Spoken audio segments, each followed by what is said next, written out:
stores, the dresses and skirts and suits seem tediously familiar. Old. Over.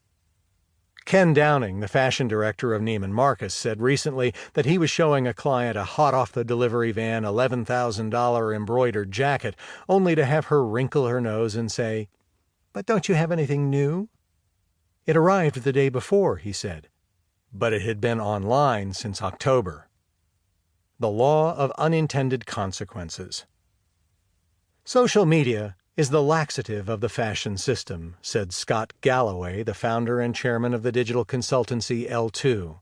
It makes everyone digest everything much faster. Trends, product discovery. The digital world has schooled an entire generation called the I-we generation, I want what I want when I want it, by the New York consultancy Open Mind strategy in immediate gratification. Although the Twitter, Instagram, Facebook, Snapchat nexus started as a golden promise, a way for brands to seize control of their own messaging and cut out retailers and critics to communicate directly to their customer, it has created a situation in which it is no longer acceptable to many women to wait 6 months for something they have just seen, especially if they can get an acceptable simulacrum at a fast fashion brand like Zara or H&M, which was able to spot the garment via pictures and measure its success via the number of likes it achieved.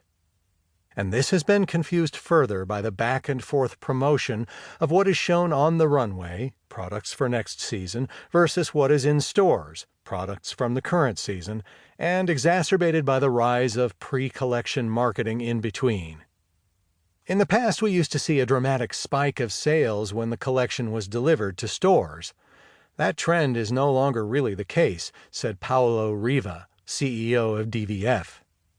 Sarah Rutson, the vice president for global buying at Net-a-Porter, said, "Our psyche has changed. It is all about immediacy." However, as she pointed out, the fashion world is on a schedule that demands that retailers be shown a collection months before it can be sold, as they have to place the orders and wait while clothes are manufactured. And magazines like Vogue and Harper's Bazaar have a 3 or 4 month lead time.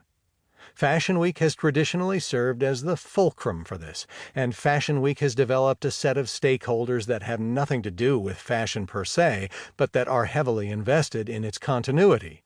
The municipal industries that are ancillary, beneficiaries of the influx of capital associated with fashion. According to the New York City Economic Development Corp., for example, Fashion Week is worth close to $900 million in total economic impact each year, including an estimated $532 million in direct visitor spending.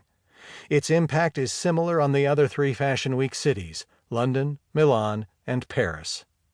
So, on the one hand, you have an immovable system of 4 interlinked geographies, and on the other you have consumers and digital platforms that did not get the memo that fashion has 4 seasons, Galloway said. What happens next? In December, the CFDA hired Boston Consulting Group to suggest changes to the show system. It has canvassed insiders for ideas and will release its findings in March.